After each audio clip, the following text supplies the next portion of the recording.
What's going on, everyone, and welcome back to my YouTube channel. And the movie I want to talk about right now is Licorice Pizza.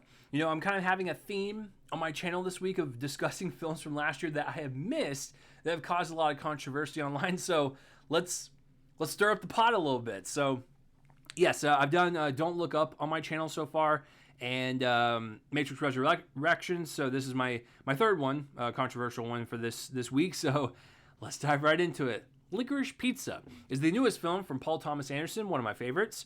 And this is the story of Alana, Kane, and Gary Valentine growing up, running around, and going through the treacherous navigation of first love in San Fernando Valley, 1973. So going into this, I was already excited for it. Huge Paul Thomas Anderson fan, and I owe that to one of my friends, Martin Graham, back in college. I was never aware of his films, and if I saw them, I didn't really understand them. And so when he introduced me to Hard Eight, and Boogie Nights, Magnolia, There Will Be Blood, and Punch Drunk Love, it was such a swirl of just excellence from this man. Different genres that he tackles, and he does it so well. He can flip from Punch Drunk Love, which is a romantic comedy, drama even, going into There Will Be Blood, which is a horror film. I still think that's a horror film to this day. So is Phantom Thread to some extent. And then Boogie Nights is like, you know, this sexy drama. Magnolia is an epic. Hard Eight is his gangster movie. Yeah, Phantom Thread. What am I missing? Oh, The Master, which is really existential. Like, it's just, he's really great at tackling different things. And I think that's what's really great about Paul Thomas Anderson is you never know what you're going to get. And so with this one, Licorice Pizza, this is a flat-out romance. Coming-of-age film between two characters at different points in their life, just trying to figure it out. One being 15 and one being 25, 28. And so that is your movie with this one. So it's going to be completely different from like Phantom Thread a few years back. So that's why Paul Thomas Anderson is, he is the GOAT. So the controversy with this one. The controversy being that the main character of Gary Valentine, played by the wonderful Cooper Hoffman, is 15 in the film, and Alana Kane, played by Alana Haim, she is 25, 28. She says 28, and I think because she's trying to be an actress in the movie, but so it's a humongous age difference, and a lot of people online are just screaming pedophilia, cancel this movie, yada, yada, yada. It endorses it. Let me just say up front, this relationship is inappropriate if you were to see this in real life. It just is. 2, this movie does not endorse this. This is a fantasy. This is a movie. It is not real. And 3, if you actually watch the movie, they actually stop themselves several times. It gets very uncomfortable. But they stop themselves because they know that's not what they're supposed to do. They say it many times in the movie. Listen, I am older than you. I cannot be doing this. She unfortunately gets swept up in like this false romance that she has in her head. But that doesn't make her maniacal or like a pedophile. I just think both these characters are lost, and they're grasping at straws, if you will, finding any type of just affection from a human being, whether, just as little as like a hug. That to me is sad.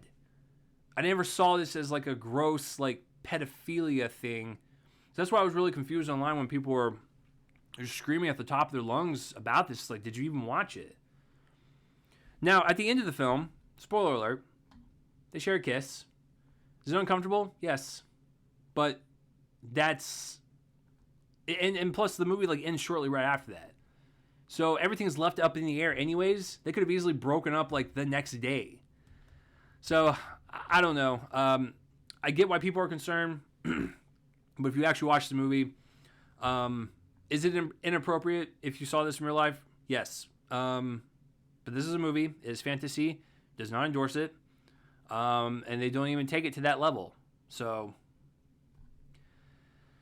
I don't know what else to say about that. But that's the controversy surrounding this one. So how is the actual movie? It's not one of my favorite Paul Thomas Anderson movies. I might need to rewatch it again. Maybe I'll have a better enlightenment, if you will. But for right now, I like it. It's a good movie.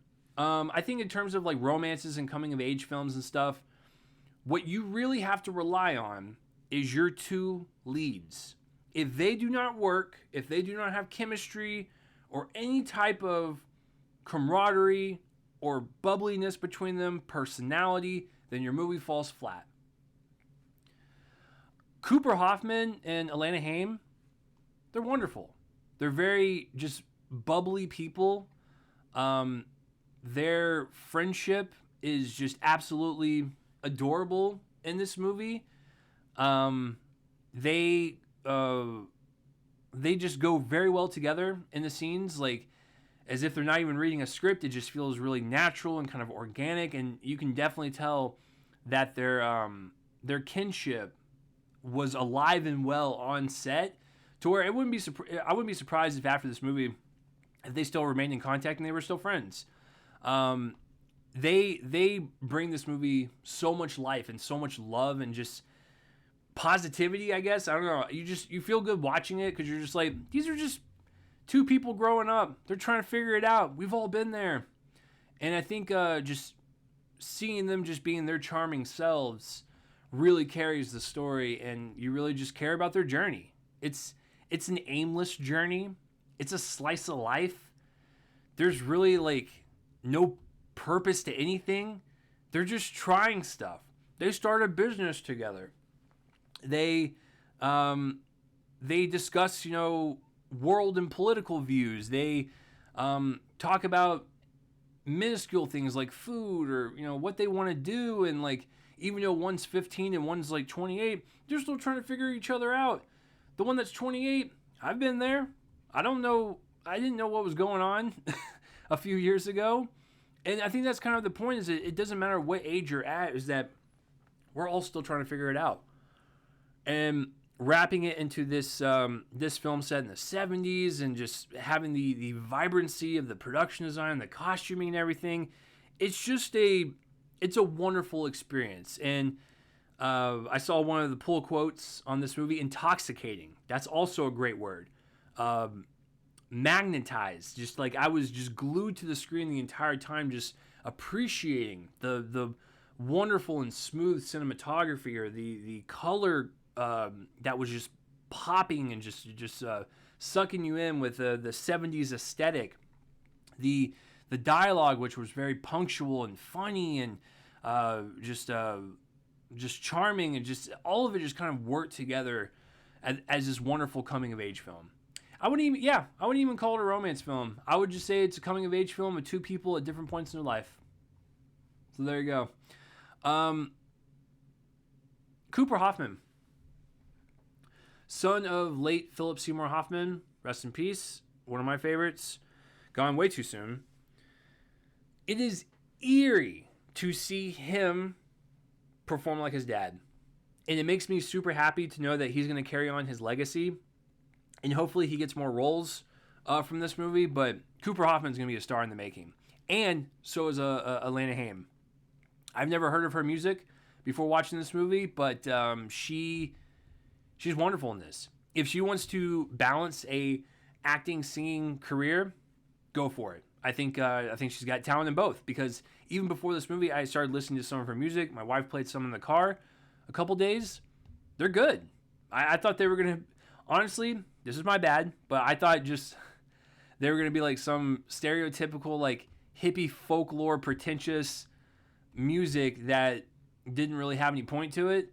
But no, they're actually like really good. So I appreciated both of them. I think they're stars in the making. The supporting cast was also really fun. Sean Penn plays a maniacal movie producer. Bradley Cooper also plays a very sociopathic movie producer. And that's another thing that I've always really liked about Paul Thomas Anderson films is like, because this kind of reminds me of like Boogie Nights, where it's two characters that we follow throughout their lives, and they cut through many points in real life that had real characters in it, and we're just kind of seeing them interact with them.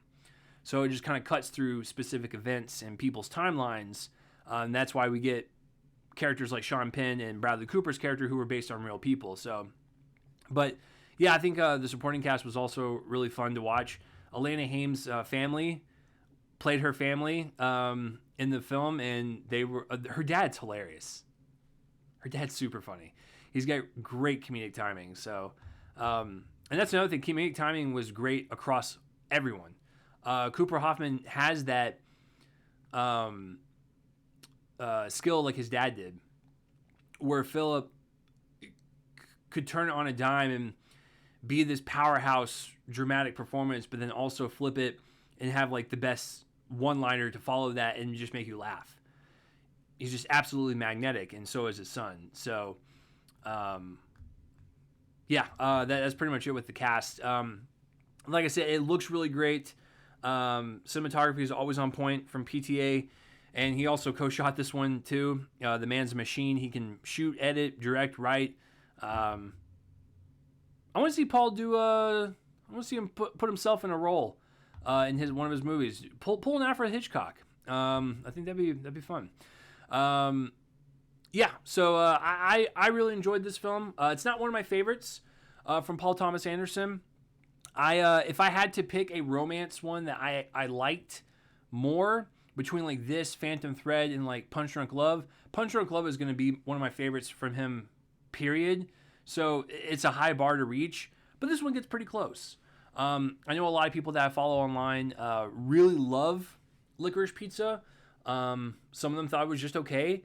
I like it, and I'm comfortable with saying that. So let me know down below whether you loved it or hated it. If you want to be a troll and say that I'm disgusting for liking this movie, then I don't know what to tell you. So, but yeah, let me know down below what you think of Licorice Pizza. And I'd be curious to know what the awards chances are for this one. I think Paul Thomas Anderson has a good shot at least being nominated for original screenplay, and maybe Alana Haim for best actress. I don't know. We'll see. But yeah, I'm curious to see where it's gonna place in the awards run. So let me know down below what you think of Licorice Pizza, and that will do it for this review, guys. I'm Chase Lee, and tune in next time for whatever I review next. I just hit my mic, and I will see you guys later.